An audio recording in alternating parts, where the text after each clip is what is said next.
Bull ring hanger. Use this hanger to hang up origami displays or any other object you may wish.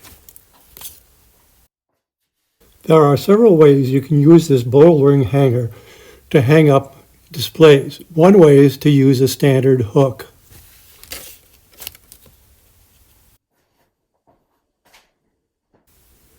A second method you can use is called a loop and bar. A loop is just a piece of paper looped around and locked in place using a fold. You feed the loop through the bull ring and place a bar in the back of it. The bar can be any type of material you want. I used a darning needle for the first display. You can also use other devices like slips of cardboard, or if you like, you could use my slip and stick sticks. Again, the method is pretty much the same. Stick the loop through the ring, then insert whatever material you want in the back to hold the object in place.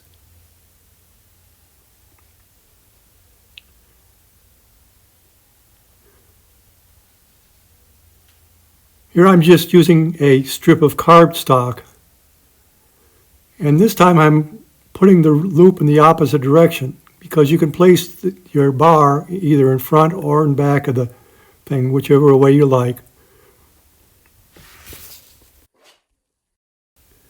The remainder of this video will show you how to fold the bull ring hanger from one square. You can start with a 12-inch square. You can also start smaller or larger if you like. The first step is to fold a 3x3 grid.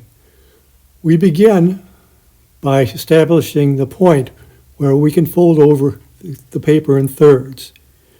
We start by folding a diagonal from corner to corner.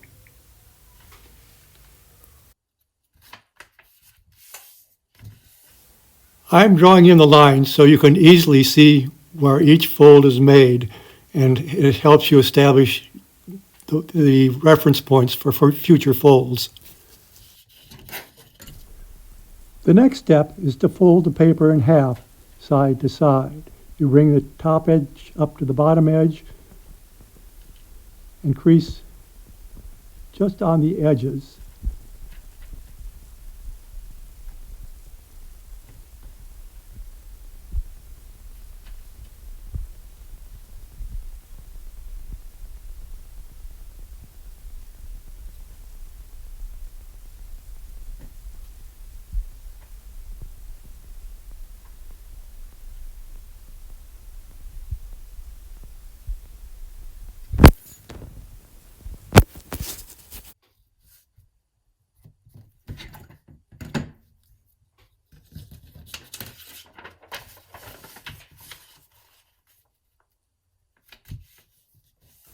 The next step is to fold a diagonal from the midline pinch to the opposing corner.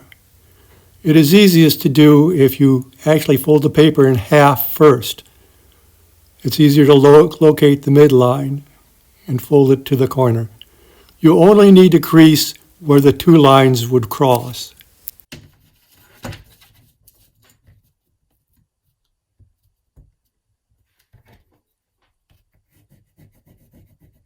Diagonals cross, the paper will be divided into thirds when you fold to that point.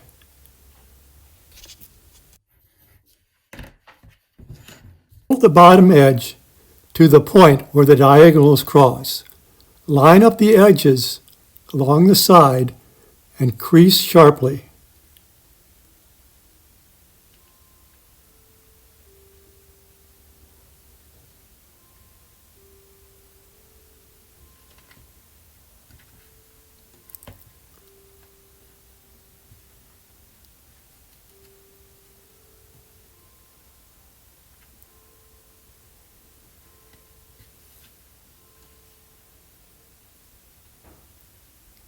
Turn the paper and repeat the process on the next edge.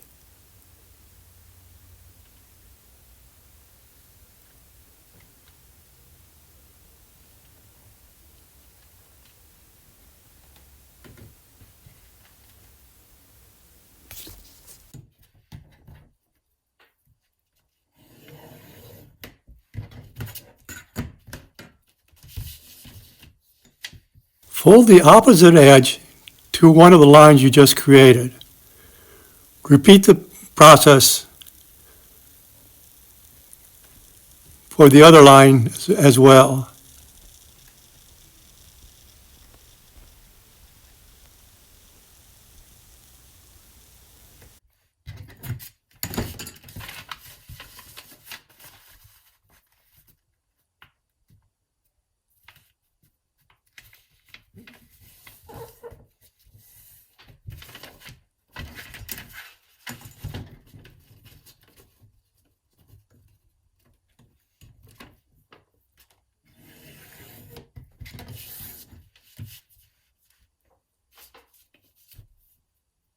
We'll need diagonals from the corner of the paper meeting where the lines cross on all corners. You already have two drawn, so you only need to fold the two remaining corners. Again, you go from the corner to where the lines cross. And you have your 3x3 grid. The next step is to fold pleats around the square. You begin by folding the bottom edge to meet the first line.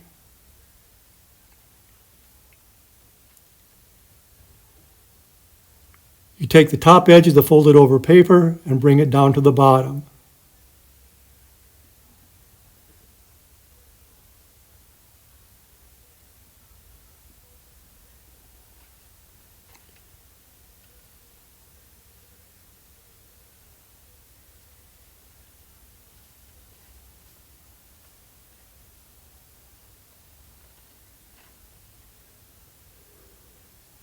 You then take the top edge and fold it back, the bottom edge, and pull it back to the top. And you have completed the pleats on one side. Repeat the process on all four sides so you have pleats on all four sides. The next step is to fold over a small flap that goes to the second set of lines where they cross.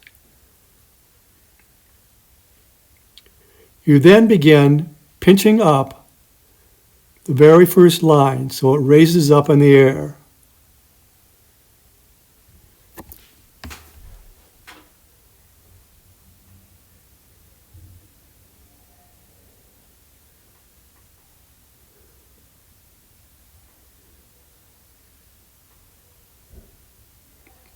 At the corner, you pinch the edges together, and then you fold up the next line and go to the next corner, pinch that corner together, go to the next corner, pinch that corner together, and go back to where you started and pinch that corner together. Now when you pinch that corner together, you can leave that flap up in the air.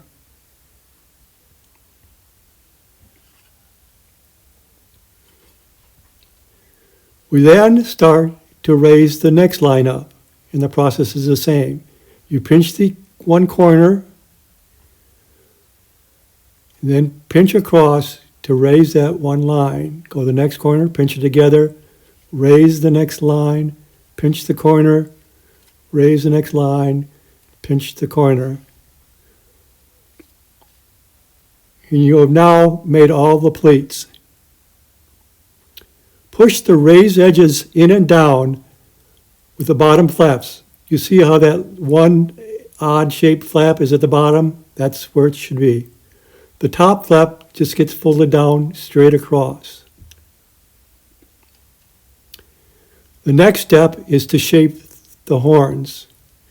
To shape the horns, you fold over one flap so that the point touches where the square is. So the point goes to where the square is. You then fold the horn back at a slight angle.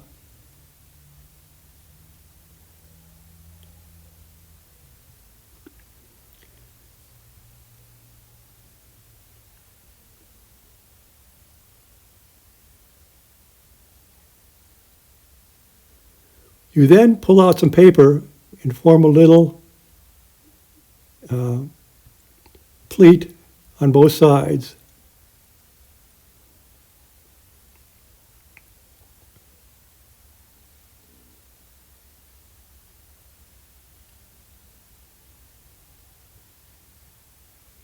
You turn the paper over, and we're going to form a little lock. We just fold over a little tab, forming a mountain fold that locks that horn in place.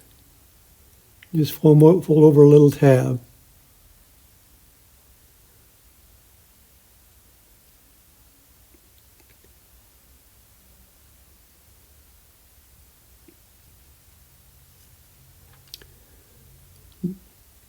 The next step is to shape the main part of the face. You kind of curve from the inside of one flap up to the corner of the square.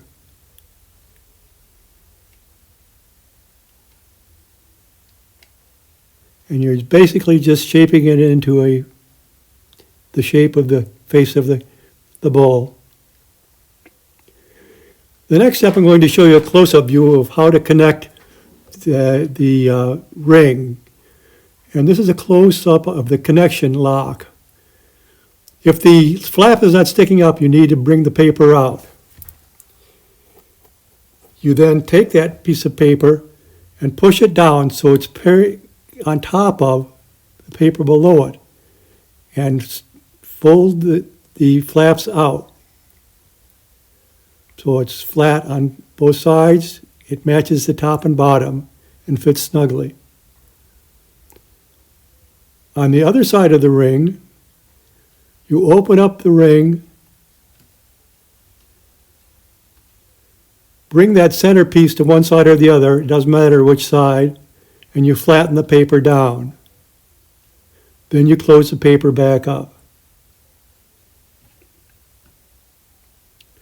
To bring the two together, you're going to insert one flap inside another.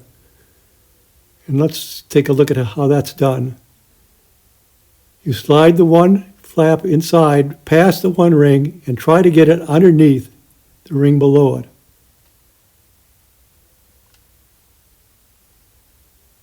Once it catches, you'll feel it catch. Then fold the paper flat.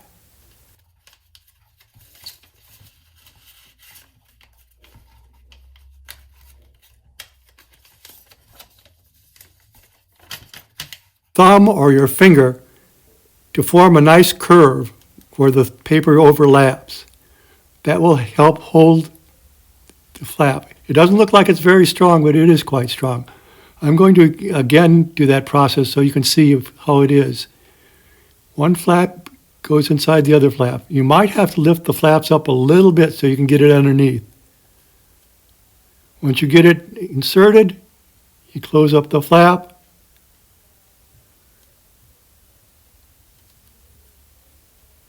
And you curve it around,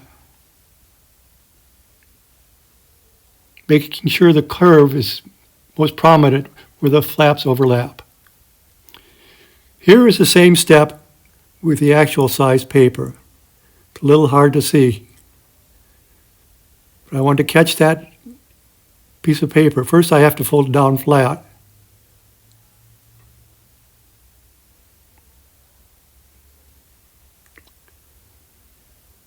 I take the other side and I push it inside and down flat inside. Make sure it goes all the way flat inside.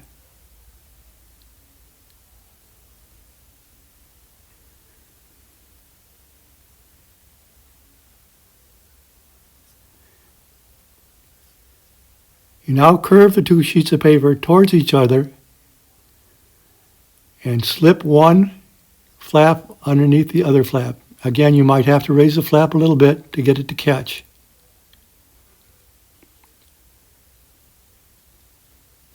Once you think you've got it pretty well caught, flatten your paper out as best you can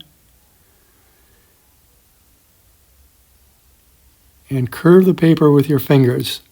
That will help hold the lock in place. Now it looks like it won't be very strong, but when you put weight on that middle strap, it is quite strong, and you probably tear the paper before the flap comes apart. Now let's take a look at how to tack the bow ring onto the wall.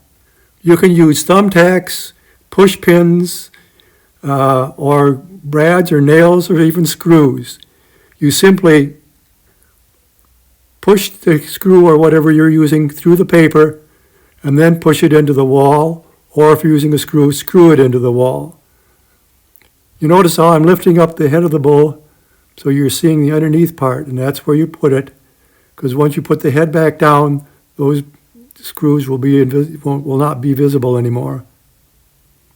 So there's my two brads inserted, and there they are sticking out the back.